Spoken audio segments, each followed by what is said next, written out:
Bonjour et bienvenue dans Percer rêver, le podcast où des artistes, sportifs et autres passionnés se confient sans filtre sur leur parcours et leurs rêves. Je vous souhaite une belle écoute. Salut Woodson, bienvenue dans le podcast. Bonjour Justine, merci pour l'invitation. Je vais te laisser te présenter aux auditeurs, donc toi et tes activités professionnelles et artistiques.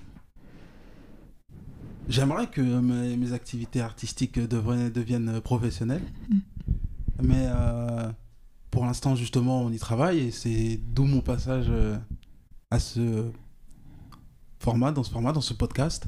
Alors je suis artistiquement, je suis DJ, DJ et producteur de musique. Donc je me lance, on va dire vraiment, je me lance sur la partie plutôt producteur, car depuis 2013, disons même 2007, la première fois que j'ai touché les platines, je n'ai fait que de me concentrer sur la partie DJ. Et en 2013, j'arrive à Paris, je me cache pendant 3 mois dans un studio et je sors à peine la tête et là... j'ai 2 propositions de labels, en tout cas d'autres artistes qui veulent aussi jouer dans les bars et autres, et dans les clubs, si possible. Et voilà, c'est déjà ça. Voilà ce qui s'est passé jusqu'à maintenant. Et petite pause et on se relance. Et petite invitation de ta part, donc je suis là pour en parler. Donc là, tu n'as pas sorti encore de projet à ton nom, tu t'es vraiment consacré pendant ces années-là sur ta partie DJ. C'est ça, partie DJ et fête. Parce que tu te fais... on se laisse vite happer dans le bouillon parisien. Et c'était super.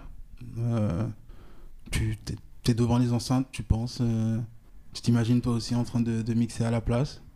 Donc au début, c'est sympa, c'est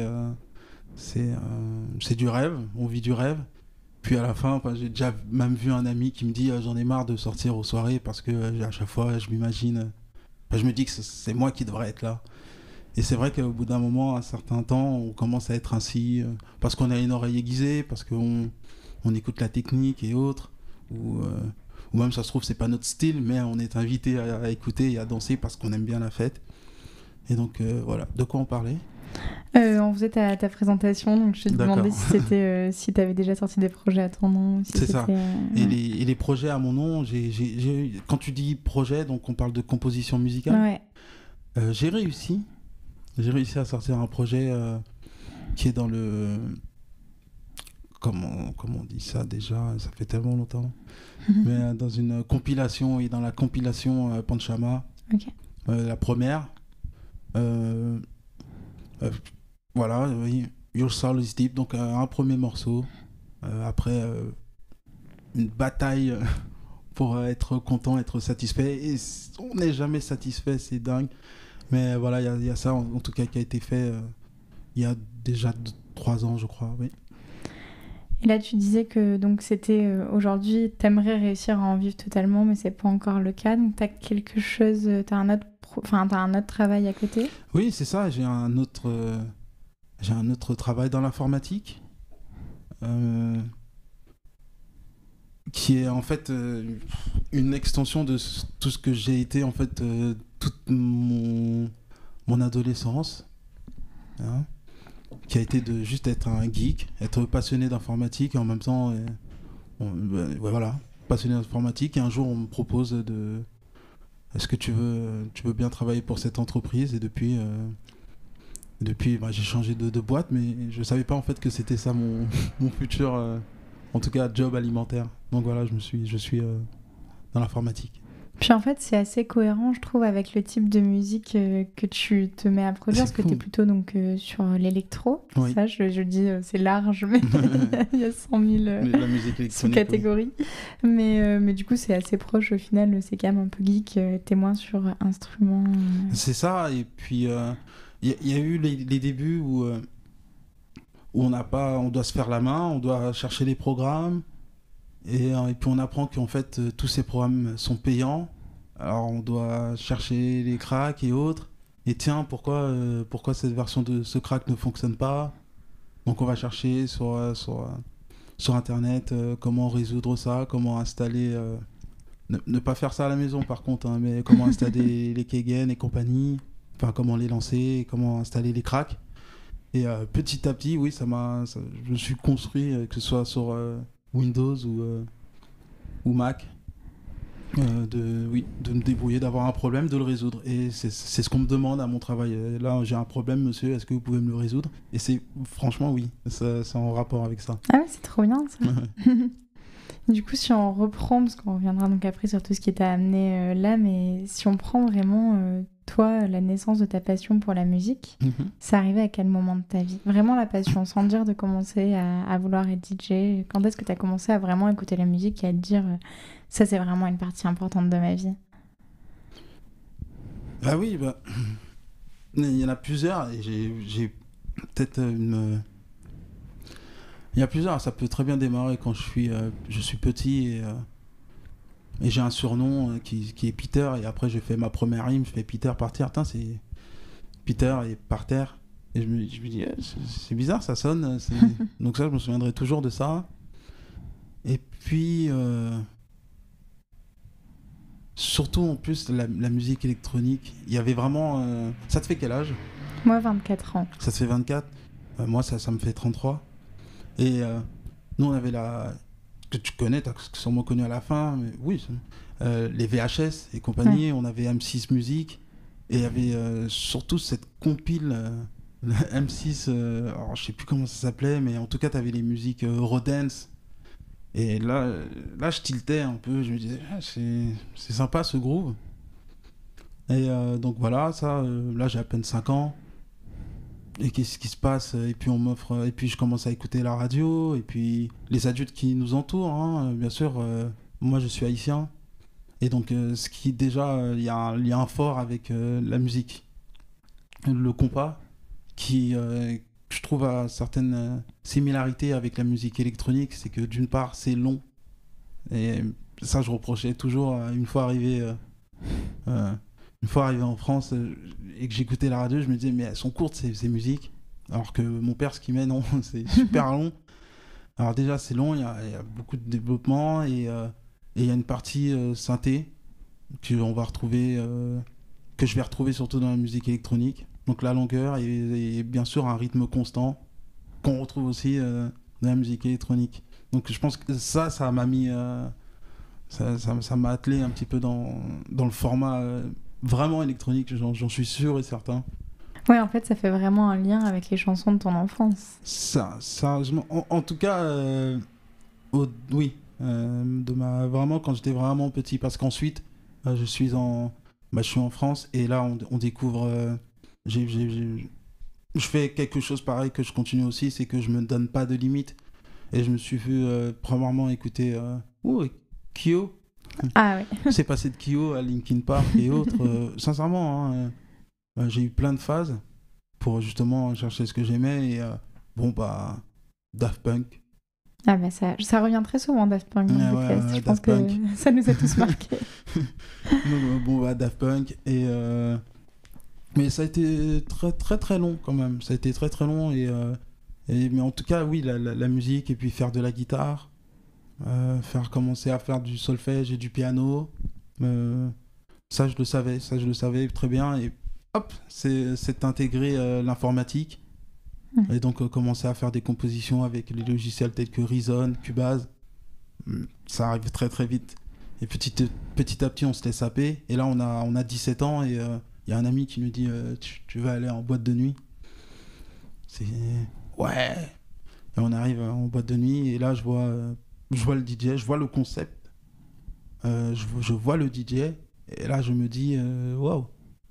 C'est trop bien. Ben oui, trop bien. J'aime faire la fête, et j'aimerais bien mettre les musiques que j'aime. Je crois que je me suis vraiment dit ça. Je veux faire de ça mon job. Et vraiment, petite anecdote, là je suis en pleine recherche, hein. Je te promets, je suis parti sur Copains d'avant. Et pour essayer de trouver les personnes avec qui j'étais en CM1, si jamais il y a quelqu'un qui écoute ce podcast, et je cherche absolument cette photo où je sais que c'est moi qui mets la musique. Ah, c'est trop marrant. Oui, c'est le dernier jour. C'est le dernier jour, et on met de la musique, et donc là c'est à l'époque Daddy DJ. On lance un appel. Craig Davis. Ah oui, personne ne bouge. Et là, j'en ai marre. Je m'en souviendrai toujours. Et là, j'en ai marre. J'arrête la musique. Je dis, bon, si personne ne danse, on arrête la musique. Et là, c'est parti. Et ah oui, donc ouais, en fait, au CM1, t'avais déjà ce truc dans quoi oui. je veux faire danser les gens. Ouais, je crois que c'était CM1 ou CM2. Il y avait... C'est dingue. Je pense que les années précédentes aussi, hein, j'étais derrière et je ramenais les... Parce que du coup, t'es arrivé en France à quel âge? Je suis arrivé à l'âge de 4 ans. Ah oui, donc tes souvenirs d'enfance sont en France, au final. Ils sont en Haïti aussi. T'en as aussi avant 4 ans? Oui, j'ai de la chance, oui. Ah, bon, oui, pas... Ouais, ça doit être des bribes de souvenirs. bonnes bribes, en tout cas, de bonnes bribes. Et quand j'en parle aux adultes autour de moi qui étaient là à cette période, ils sont très surpris. Ouais, oui, parce que je pense qu'avant 4 ans, je dois avoir genre 3 souvenirs et je suis même pas sûre qu'ils aient réellement eu lieu. J'ai eu de la chance sur ce point-là. Et tes cours de guitare, tu les as commencés à quel âge? Les cours de guitare, vers 13 ans. 13 ans et c'était autodidacte. Ouais, c'est collège, ça c'est sûr. Certains, c'est autodidacte. Et c'était pour plaire aux filles. Hein. Ah ouais? Ouais, c'était pour plaire aux filles. Et bien sûr, il y avait aussi c'était l'époque Coldplay et Oasis et tout ça.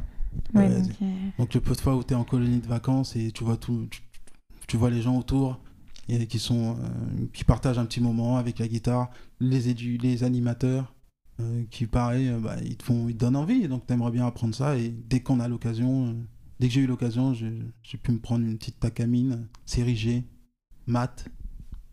Parfait. Voilà. T'en joues encore aujourd'hui? Non, mais non. Il faut à tout prix que j'en rachète une. Et là, j'ai envie de refaire de la guitare. Alors, c'est vraiment... et voilà, c'est encore mon spectre de musique. J'aimerais faire de la guitare zouk. D'accord. Voilà, Mais c'est trop bien. Ouais. Du coup, tu fais plein de choses. J'adore les rythmes qu'il y a dedans. Ouais. Et le piano, tu dis que t'es passé par le solfège, donc t'as voulu faire du piano peut-être classique, ou en tout cas d'en faire très bien. C'est ça. Ça, c'est arrivé à peu près en même temps que la guitare? En même temps que la guitare. En même temps, tu sais, on est jeune, hein, on veut tout faire, on a la bougeotte.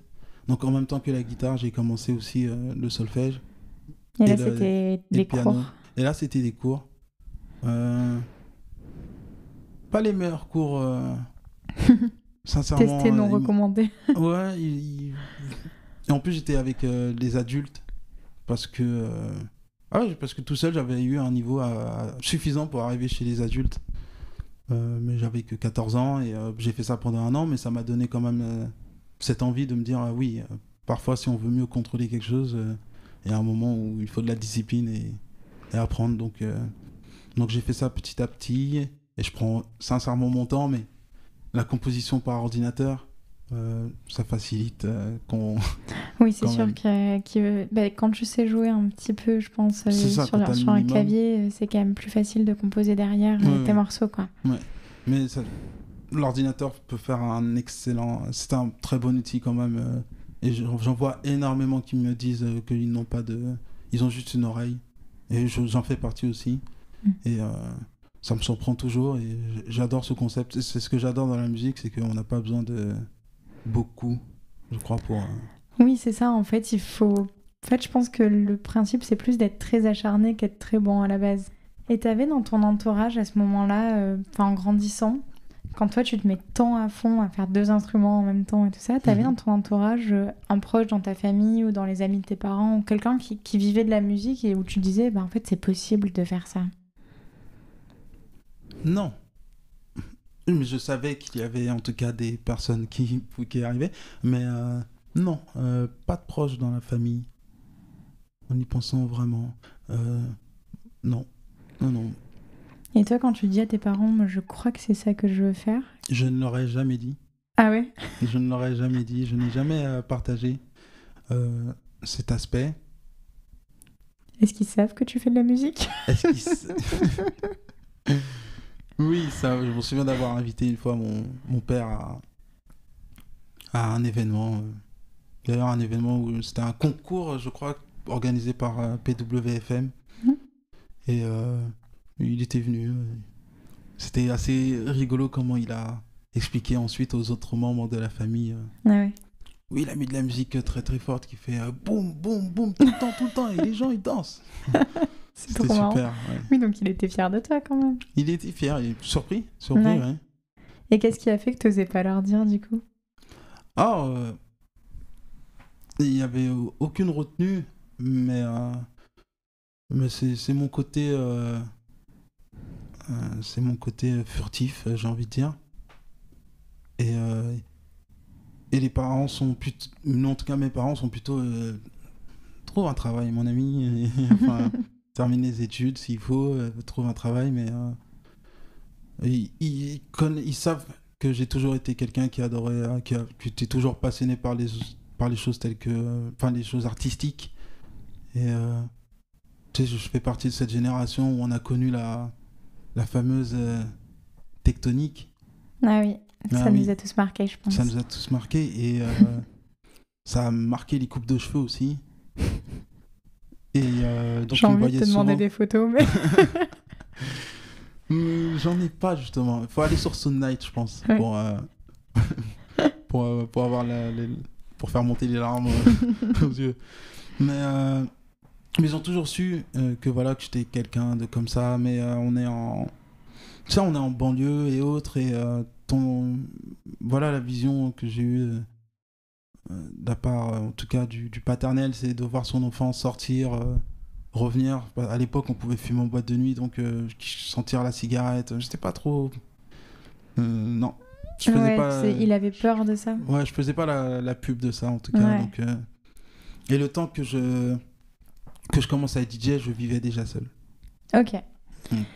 Parce que là, donc, tu t'es arrivé en France en banlieue parisienne. Oui. T'es arrivé sur Paris à quel moment de ta vie?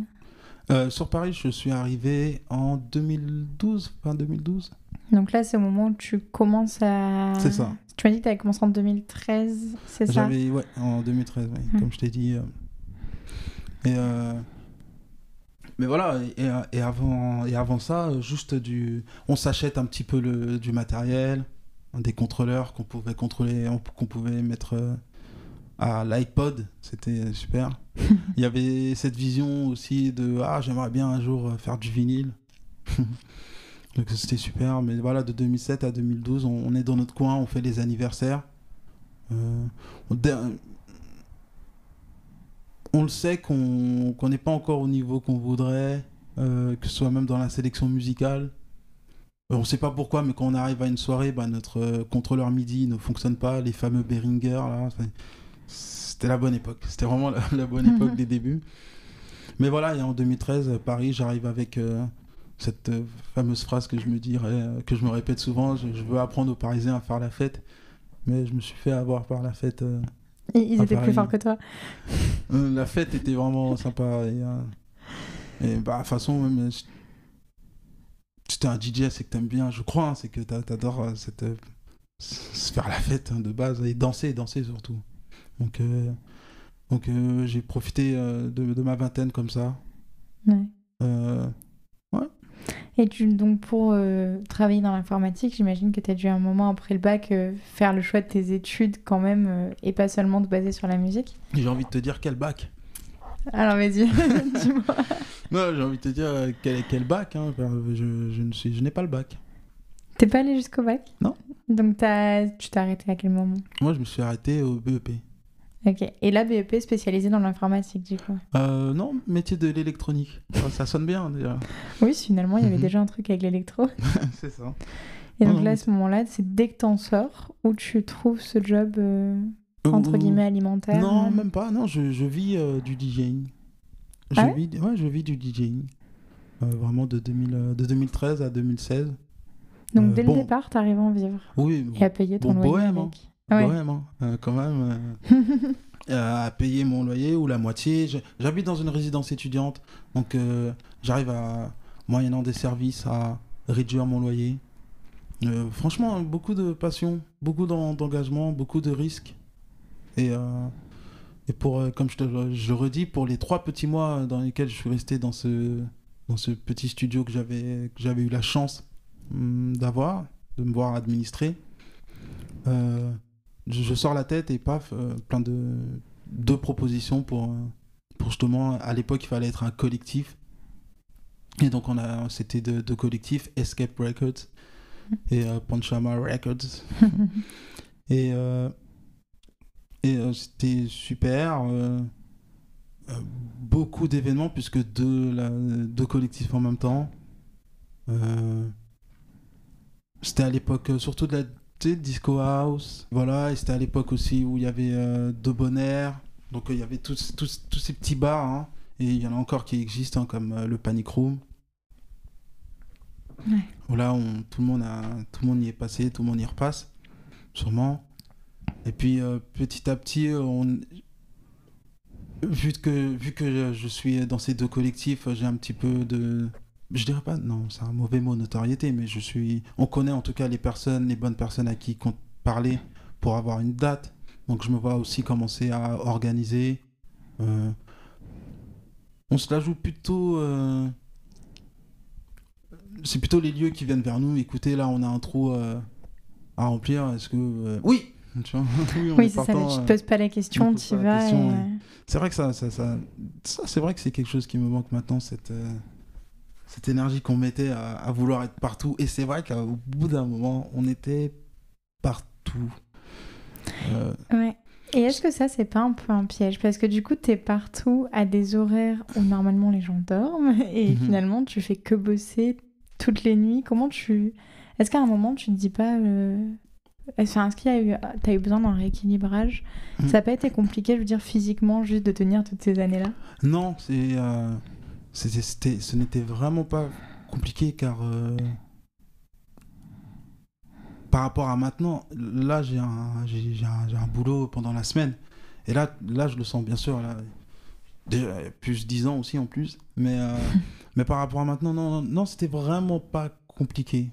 Du coup, tu dormais la journée, non, c'était magnifique. C'était magnifique.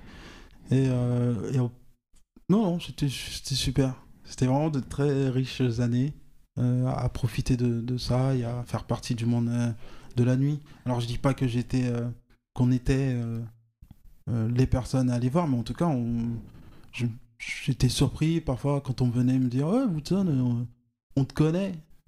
Et moi qui... Voilà, j'étais assez surpris pour ça. Et ça donnait encore plus envie justement de participer à ces manifestations.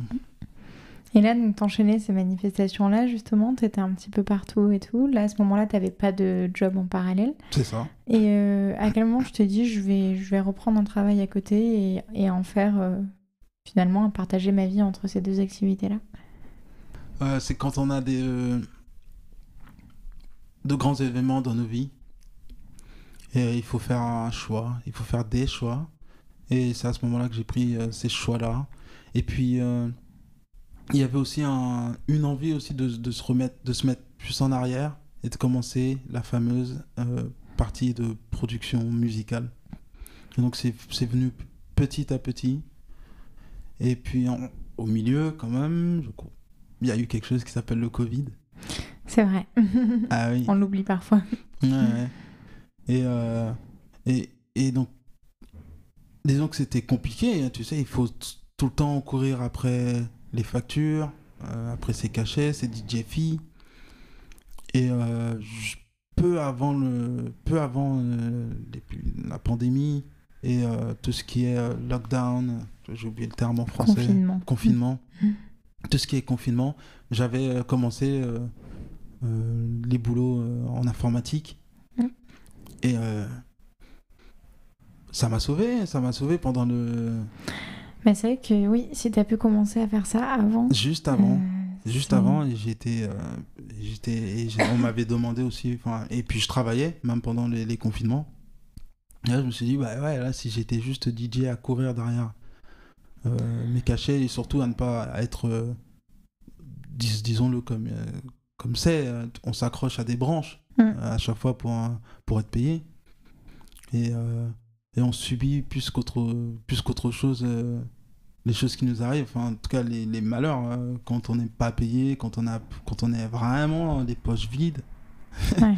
C'était de bonnes galères, mais et là c'est ce qui m'a donné un petit recul sur ça. Ouais, ça t'a aidé à tenir quand même. Ouais, et d'avoir un recul à me dire bon, on va peut-être réduire la partie DJ parce que bah, on a envie d'avancer. quelque part dans la vie, que ce soit dans la musique, hein, pareil, ça peut... Il y a eu énormément de réflexions sur ça. Comment nourrir ma passion si ma passion me nourrit pas. Mais ouais, c'est vrai. Ouais. C'est marrant dit comme ça, mais c'est vrai. Oui. Parce que DJ, comment ça se passe? T'as un statut d'intermittent du spectacle? Ben non, on est ghetto, quoi. Nous, on est... Enfin, je dirais pas ça, non, on n'est pas ghetto, mais moi, en tout cas, la manière dont j'ai vu ça, c'est advienne que pourra, vivre au jour le jour. Non, j'ai pas vu ça, je l'ai pas pris d'une manière assez professionnelle dans l'agencement de mon statut, même social. Et donc, j'ai jamais fait attention à ça. Ouais. Là, j'y suis. Même ne serait-ce que déposer son nom, enfin, s'inscrire à la SACEM et autres. Et donc, c'est quelque chose que je suis en train de développer parce que j'ai envie d'ouvrir mon label. Et donc, ces choses-là, je les prends bien plus au sérieux qu'avant, justement. En fait, tu t'es fait 10 ans de ta vie où tu as juste vécu ta passion. Je t'ai pas trop posé de questions. Fun. Et là, t'es au moment où tu te dis, bon, il va falloir ranger tout ça. Ouais, ranger tout ça et avoir une perspective plus professionnelle, en tout cas avec la musique. Et ça te fait du bien, justement, pour ça, d'avoir ton boulot la journée et du coup, d'avoir la musique, de garder la musique comme passion? Ben, je m'en souviendrai toujours de cette personne, je crois que c'était à Pôle emploi ou cette personne qui souhaite t'orienter dans ta vie professionnelle. La conseillère, ouais, qui me fait, vous voyez, ça c'est un aquarium. Moi j'adore les aquariums, j'aimerais en vivre, mais je peux pas, c'est ma passion. Et je fais ce boulot-là pour justement pouvoir m'acheter des aquariums et des poissons et prendre soin de monsieur Boudeux. Moi j'étais là, genre, mais non, je vais faire ça. C'est quand même lunaire comme conversation.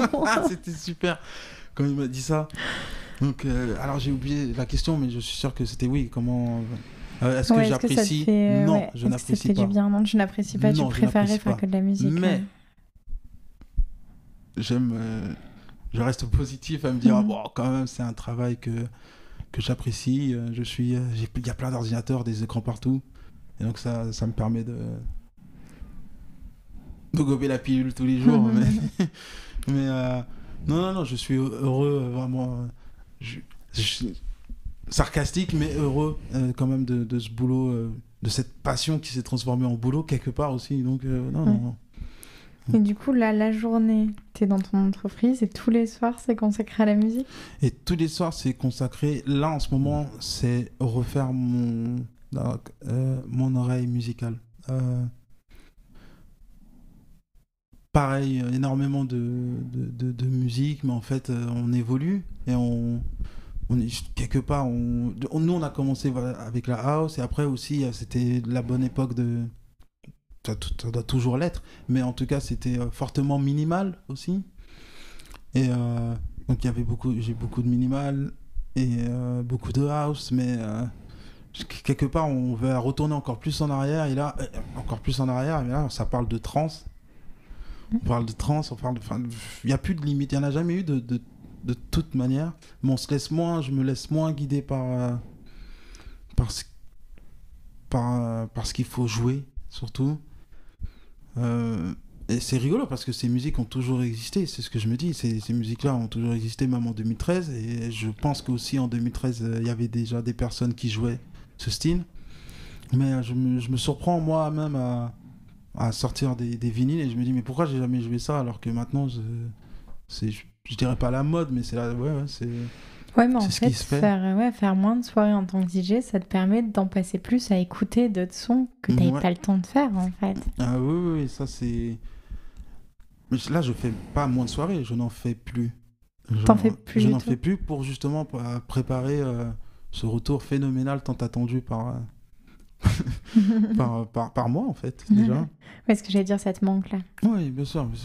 Et donc là je me vois vraiment à rechercher de nouvelles musiques et m'entraîner à mieux intégrer justement ça paraît, je sais pas, c'est simple mais faut faire attention. Là j'ai envie de jouer plutôt éclectique, j'ai envie de faire des choses vraiment genre passer intelligemment du coq à l'âne. Mais Et donc voilà, les soirées, c'est juste déjà faire, je pense, un petit peu de sport pour se réveiller, parce que la journée est restée éreintante quand même. Et chercher les musiques, préparer les sets, enfin s'imaginer en condition. Ouais. Et ouais, et c'est de la discipline. C'est beaucoup de discipline, ouais. Et tout à l'heure, tu me disais qu'à 17 ans, quand tu arrives pour la première fois en boîte de nuit et que tu te dis, mais en fait, moi j'ai envie de virer le DJ et d'être celui qui est en train de mixer. Donc tu as fait ça pendant quelques années et là, aujourd'hui, tu passes à la prod. Est-ce que tu as eu la production. Est-ce que tu as eu avant à nouveau un peu ce sentiment de, en fait, là, je vois mes proches produire et composer et moi aussi, là, j'ai envie de le faire, sinon je vais être frustrée? Non, ce qui me donne le plus envie, c'est de voir moi mes réactions quand j'écoute, quand je découvre une musique qui est superbe. Et cet effet que cette personne ou ces personnes qui ont produit ce morceau me font, je me dis, ah, ce partage, c'est surtout ça, ce partage, tout le chemin qu'il y a, le moment de la production, et ensuite quelqu'un d'autre découvre et adore cette musique et va la jouer sur un gros système son, et là, il y a des gens qui dansent et qui se disent, waouh, c'est tout ce chemin-là que j'adore et qui me donne envie justement de produire et le partage qu'on fait. Mais dans le temps, et aussi le temps, ça, c'est vraiment quelque chose que j'adore, trouver des anciens vinyles ou trouver des anciens morceaux et me dire, est-ce que ces gens savent à quel point on saute sur place quand nous, on découvre ce qu'ils ont fait. Donc c'est vraiment ça qui me donne envie de, quelque part, de laisser une trace sur cette terre. Ouais, voilà c'est super ma motivant. motivation. Ouais. Et tu te rappelles de la première fois où tu es monté sur scène vraiment en tant que DJ? Où t'as été annoncé, en fait, comme DJ? Je me souviens la première fois, en tout cas, où ça a fait boum. Vas-y, ça a raconte. fait boum, genre, ok, c'est normal ce qui se passe. C'était à Garage. Alors, je sais pas si ça s'appelait Garage à cette époque. Mais voilà, la première fois où je suis monté sur un gros système son et que j'ai mis la basse, et j'étais mal à l'aise. Parce que j'avais l'impression d'avoir fait une bêtise. C'était vraiment super. Et c'était il n'y a pas si longtemps, mine de rien. Ouais, voilà, cette fois. Mais après, la première scène DJ, je pense que ça a dû être au 45 tours. Je ne serais pas étonné que ce soit au 45 tours. Ouais, 45 tours, un bar à la rue de Montreuil. J'habitais juste à côté. Et c'est pareil, hein, c'était à la même période où je viens d'arriver à Paris.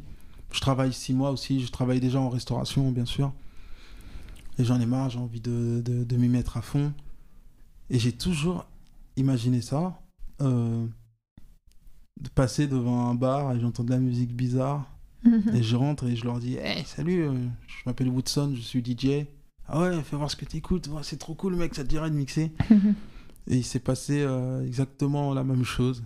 C'est excellent. C'est super, hein. Il s'est passé la même chose. Bon, avec le temps, il s'est retenu. Au début, il s'était retenu. Avec le temps, on est devenu super proches avec Rémi. Et il m'a dit, bon, ce que tu m'as fait écouter, c'était nul. C'était pas fou au début. C'était pas fou, il m'a dit. C'était vraiment nul.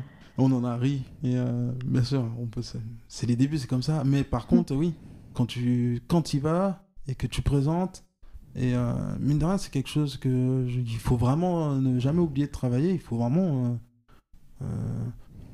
être avenant et proposer aux gens, sinon il se passera rien dans nos vies.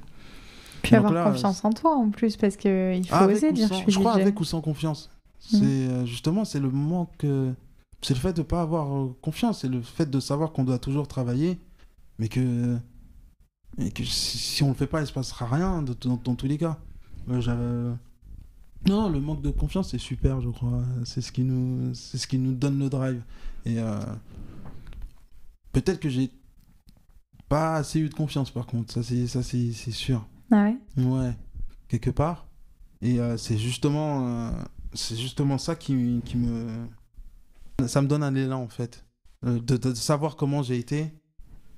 Et maintenant, je change totalement. C'est pour ça, d'ailleurs, que je suis avec un micro dans la main et que je parle de ce que j'aimerais faire, de ce que je vais faire. Ouais, tu viens défendre ton projet. Je viens défendre mon projet, oui. Wow, personne personne ne m'en veut.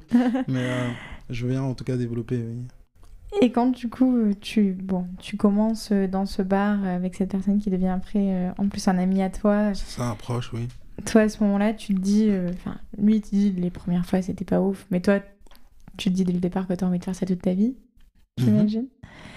Et est-ce que t'as réellement eu envie de faire ça toute ta vie, enfin jusqu'à là récemment? Est-ce que à chaque fois que t'as fait une soirée t'as vraiment apprécié le moment ou à un moment c'est devenu un travail? Non, jamais. Jamais, jamais, jamais. Le moment où je me dis que c'est un travail, c'est quand on est c'est quand je suis fatigué. Mais non, non, non, non, non. Si, je me dirais que c'est un travail si je dois mettre du reggaeton. Ouais. Mais là, tu mets que de la musique. J'adore danser sur le reggaeton. Hein. J'adore tout. De toute façon, c'est ma règle que je fais toujours et je le conseille aux gens. C'est que si vous n'aimez pas un style de musique alors que vous êtes en soirée, vous vous trouvez en soirée, dansez dessus. Dansez dessus. Oui, c'est super. Et donc, oui, ça serait un travail si... pas un mauvais, mais ça serait un travail, ça serait une tâche si je devais jouer des choses auxquelles je ne suis pas fan. Ouais, que là, t'as vraiment apprécié. Non, oui, là, il n'y a aucun doute. Mais par contre, oui, quand il y a la fatigue, mais que les gens te regardent et ils te demandent de jouer encore, là, ça devient un travail. Ouais, là, t'arrives pas à juste te dire je prends l'énergie des gens. Non, ça marche pas quand t'es fatigué, t'as juste besoin de dormir, quoi. Bon, on parle d'une bonne fatigue. Hein. Ouais. Ouais. Donc, parce que j'imagine que tu devais mixer tous les week-ends et c'était pas en semaine, quoi. Et des fois en semaine. Ce qui a été super, je me suis fait... Justement, j'ai appris si j'étais d'accord avec ça. Ça a été le Folies Pigalle. Ouais. Le Folies Pigalle. Même avec tout ce qui se dit autour. Moi, ça a été un... j'ai pu faire mes armes. Vraiment, que ce soit avec la clientèle, que ce soit avec les gérants, de savoir ce qui peut se passer dans ce monde, que ce soit avec aussi la durée du travail. Vraiment, c'était super. C'était super, et après, au bout d'un moment, ils m'en faisaient assez confiance. Et à la fin, en plus de ça, on pouvait inviter les amis et autres. J'ai adoré, et justement, c'est là que je me suis fait aussi une petite vision de comment c'était de jouer en after. C'est quoi surtout de jouer qu'en plus, les afters dans l'électro, on parle pas des afters de quand tu sors d'une boîte pop qui en sont à 4h du matin. Vous faites ça toute la journée. Ouais, c'est ça, c'est jusqu'à midi. Hein. Ouais. C'est jusqu'à midi, et t'as peut-être joué avant, jusqu'à 6h. Hein. Enfin, c'est vraiment super. Et t'as peut-être joué la veille aussi, pareil, au Folies Pigalle. Je pense que c'est déjà arrivé. Et non, c'est super. Donc, et de faire des sets longs aussi. De faire vraiment de longs sets. Et d'avoir... ouais, c'était super cette période. Et du coup, c'est vrai qu'on voit que t'en parles avec pas mal de nostalgie et d'entrain. T'as vraiment adoré. Je m'en étais pas rendu compte, mais c'était... on rigolait pas. Mais j'imagine que quand même, au milieu de tout ça, t'as eu des moments où t'as eu peur, où t'as douté, où ça a été moins facile quand même. T'as vraiment que des bons souvenirs de cette période? Que des bons souvenirs. Non, comme je vais le répéter, tu doutes quand l'argent ne vient pas. Et là, on parle même pas juste de l'argent, on parle juste de ce qui va te permettre de payer ton loyer et manger. Là, tu te doutes et il faut que tu te réveilles au bout d'un moment. Il faut. Et après, il y a un effort aussi de savoir avec qui on veut travailler, bien entendu. Mais là on va sur une phase de développement personnel. on va sur une phase de développement personnel. Et puis j'imagine qu'il y a des phases où tu n'as pas le choix d'avec qui tu vas travailler, puisqu'il faut travailler. En fait. Ouais, c'est ça. Et tu vas travailler même si la personne te doit déjà 2 cachets.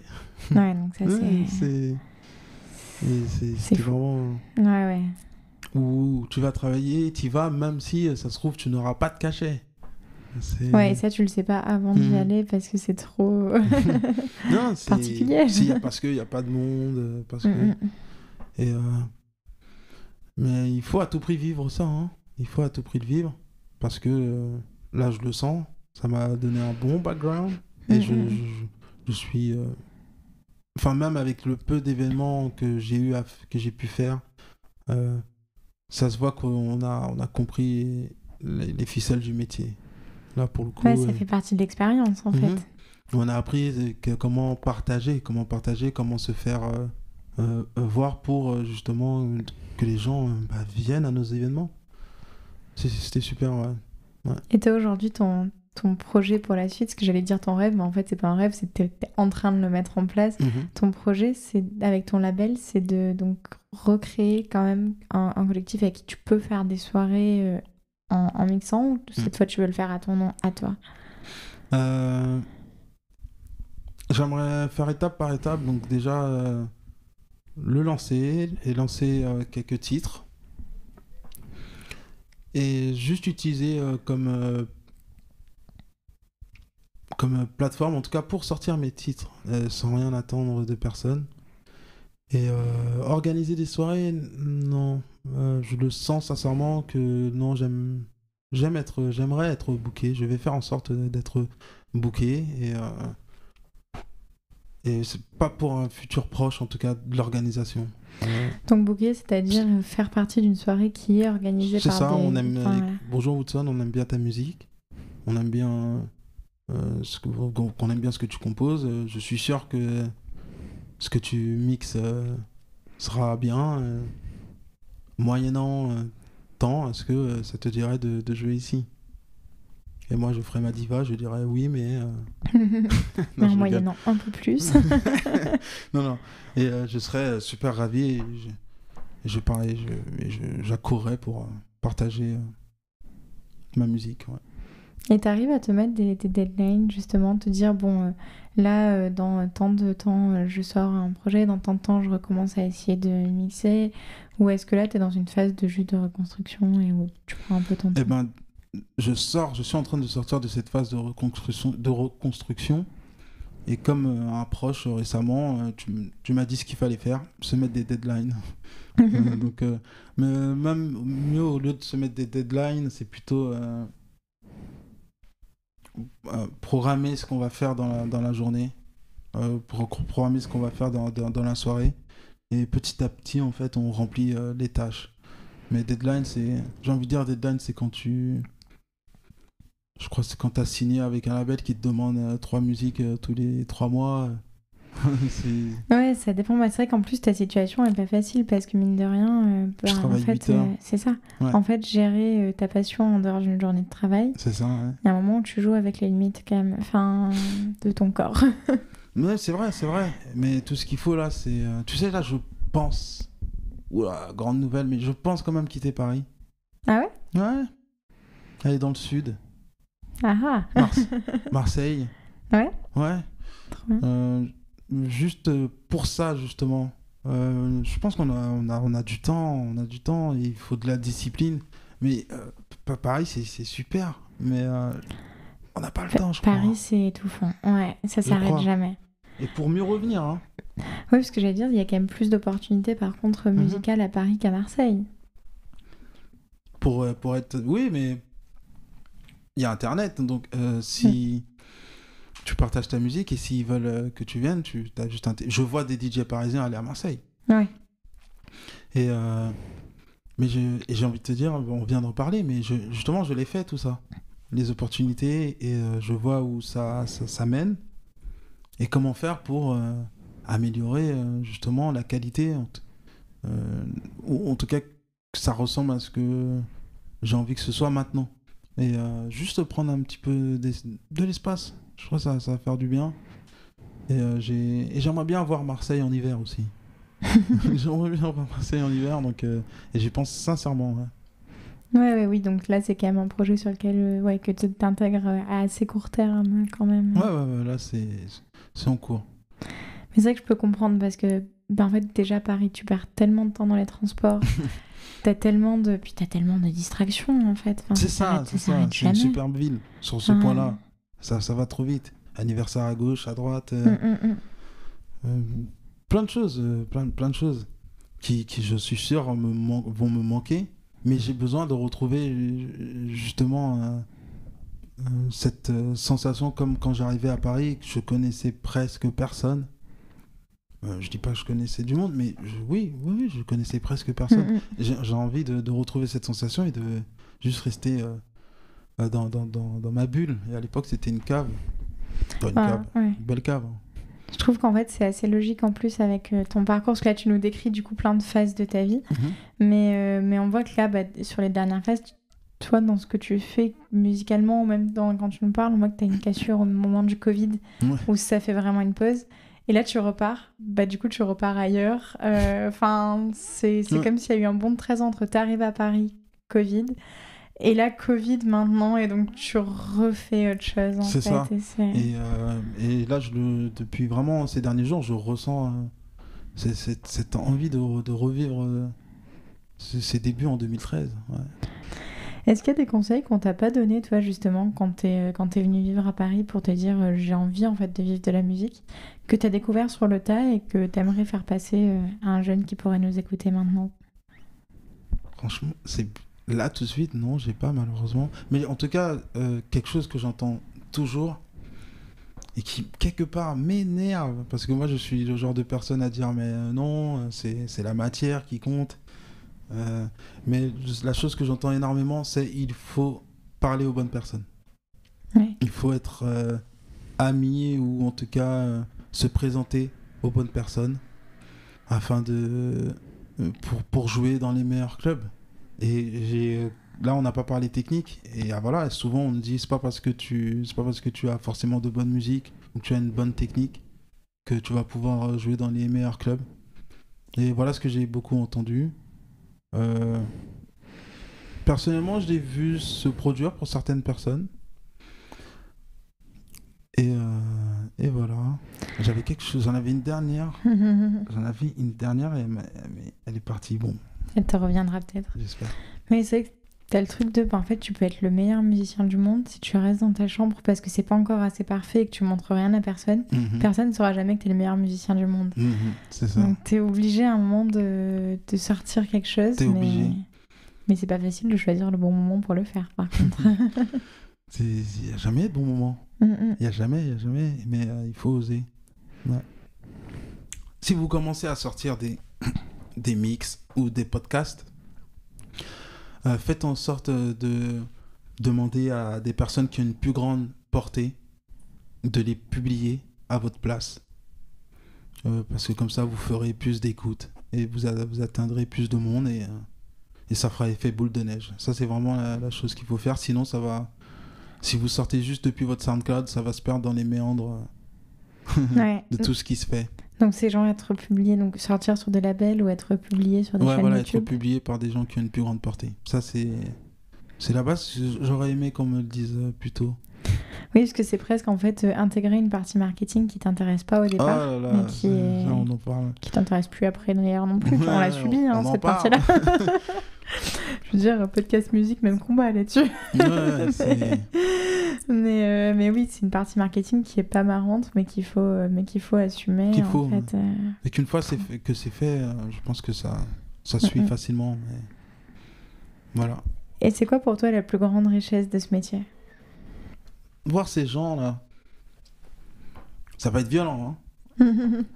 Mais de nous voir là, après avoir travaillé toute une semaine, après avoir subi n'importe quelle violence psychologique et autres.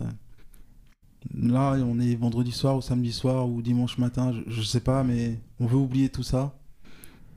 Et on fait confiance en fait à cette personne qui va mettre de la musique. Peut-être qu'on va pas aimer, hein. Et on va lui dire, mais en tout cas, on se laisse aller sur ça. Et moi, de ma vision, c'est pareil. De me dire, je dois prendre soin au bonheur de ces gens. C'est ça, cette richesse. Et crois-moi, parfois, ça passe pas. Parfois, ça passe pas. Et donc, cette richesse, et c'est du coup d'avoir de l'empathie, de travailler son empathie, sa compassion. Ça m'aide vraiment sur ça. Avec le temps, je me vois vraiment qu'il y a une approche humaine de ça. que je dois améliorer, que j'améliore, et que c'est super ça. Je trouve ça hyper touchant comme réponse parce qu'on voit que tu le fais vraiment. Enfin, ouais, tu as vraiment pensé quoi, au moment où tu mixais tout ça. C'est. Voilà des choses auxquelles j'ai pensé souvent, à chaque fois quand je les vois danser, s'amuser. Et sinon, ce que je fais toujours aussi, c'est de nous imaginer en version maternelle. Ah ouais? Et de voir les comportements des gens et d'imaginer les gens plus petits, parce qu'on dirait ça, on dirait une cour de... Ouais, c'est qu'en fait, d'un coup... maternelle des enfants qui sont... je crois que c'est Youssoupha qui avait fait une chanson là-dessus, du coup, il y a quelques années, où il disait, je sais plus les paroles exactes, mais en gros, on essaie d'être adulte et après, on va en boîte de nuit, tu vois. Et en fait, c'est ça, c'est le moment où t'as besoin de tout lâcher. Et... Ouais, c'est carrément ça, donc j'adore nous voir comme ça, je dis souvent ça, qu'on est beau. Ouais. On est beau à s'amuser comme ça. Bah oui, c'est clair. Mais du coup, c'est ça qui a dû terriblement te manquer pendant le Covid aussi, en fait. Parce que d'un coup, tu te retrouves à voir les gens qui s'amusent plus. J'ai vu que ça a commencé à me manquer quand j'ai commencé à danser tout seul. Ouais. On y est tous passés. mais au début, j'étais assez calme avec ça, mais quand je me suis retrouvé à danser tout seul, je me suis dit waouh, j'étais vraiment à moi. J'étais vraiment à moi. Mais tu vois, d'ailleurs, il y a plein de gens qui se sont mis à la musique pendant le confinement. En fait, un truc de, en fait, on peut pas venir. Enfin, la musique vient pas à nous, donc en fait, on va en faire. Ouais, c'est super. J'ai une proche qui a commencé par faire danser ses voisins. C'est trop bien. Ouais, qui est un petit peu, qui est bien booké maintenant. Non, c'est. Il y a quelque chose que tu voudrais rajouter avant que je te pose la dernière question de conclusion? Non, je suis juste te remercier.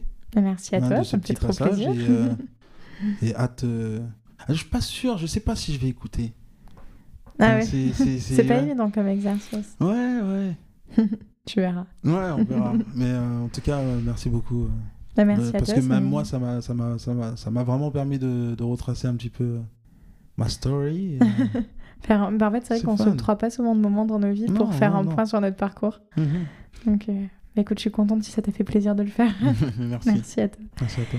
Et du coup, je conclue toujours avec la même question. C'est si toi, aujourd'hui, tu pouvais parler Woodson, enfant qui fait sa petite rime avec Peter Parter, ou toi en CM1 qui met la musique et qui demande à tout le monde de danser, qu'est-ce que tu dirais au toi enfant? Je me dirais c'est long, mais tu le fais quand même. Je me dirais vraiment ça, c'est long, mais tu le fais quand même, parce que quelque part, je sais que je suis impatient et que j'ai tendance à un petit peu trop brûler les étapes.